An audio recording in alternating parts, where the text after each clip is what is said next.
రాష్ట్రంలో ప్రైవేటు బస్సులపై దౌర్జన్యం జరుగుతోందని ప్రైవేట్ ట్రావెల్స్ యజమానుల సంఘం ఆరోపించింది. విజయవాడలో సమావేశం నిర్వహించిన AP state contract carriages bus యజమానులు బస్సుల నిలిపివేత వల్ల వేలాది మంది ఉపాధి లేక రోడ్డున పడాల్సి వస్తోందన్నారు. ఇతర రాష్ట్రాల్లో రిజిస్టర్ చేసినా తెలుగు రాష్ట్రాల్లో పన్ను చెల్లించే బస్సులు నడుపుతున్నామని వివరించారు.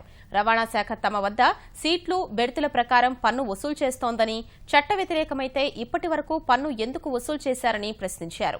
ప్రభుత్వం నడిపే బస్సులు నిబంధనలకు విరుద్ధంగా నడుస్తున్నాయని ఆరోపించారు. ఇతర రాష్ట్రాలు రిజిస్ట్రేషన్ అయిన బండ్లను ఏ విధంగా అయితే ఇక్కడ ఆపారో మేము కమిషనర్ గారికి డిమాండ్ చేస్తున్నాం. మీరు అన్ని బస్సులను కొలండి, అన్ని బస్సుల నిబంధనల ప్రకారం ఉన్నాయో లేవో మీరు నిర్ధారించుకోండి. ఆర్టీసీ, ప్రైవేటు, ఏపీ రిజిస్ట్రేషన్ అయినా సరే, కర్ణాటక రిజిస్ట్రేషన్ అయినా సరే నిర్ధారించుకున్న తర్వాత మీరు మా బస్సులను ఆపాల్సిందిగా మేము విజ్ఞప్తి చేస్తున్నాం. అప్పటి వరకు వాళ్ళ బస్సులన్నా ఆపండి లేదా మా బస్సులన్నా స్టార్ట్ చేయించండిగా మేము కోరుతున్నాం. మాకు సుప్రీంకోర్టు ఆర్డర్ ఉంది, మాకు హైకోర్టు ఆర్డర్ ఉంది, హైకోర్టు ఆర్డర్ ఉంది. ఇక్కడ ఏ రాష్ట్రంలో రిజిస్ట్రేషన్ అయినా సరే సంబంధిత రాష్ట్రాలకు వెళ్ళేటప్పుడు అక్కడ ట్యాక్స్ కట్టి మేము ఆ రాష్ట్రంలోకి ఎంటర్ అవుతాం.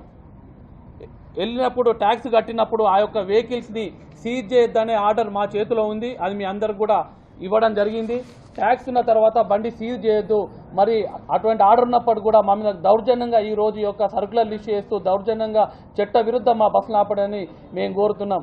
ఒకవేళ మీరు బస్సులు ఆపేది ఉంటే ఈ రోజు కాదు, అరుణాచల్ ప్రదేశ్ కాదు, నాగాలాండ్ కాదు, పాండిచేరి కాదు, ఒక 4 సంవత్సరాల నుంచి కూడా ఈ బస్సులని మన రాష్ట్రాల్లో, తెలుగు రాష్ట్రాల్లో తిరుగుతున్నాయి. అప్పుడే ఈ బస్సులన్నిటిని ఆపి ఉంటే ఈరోజు ఇంత పరిస్థితి వచ్చి కాదు.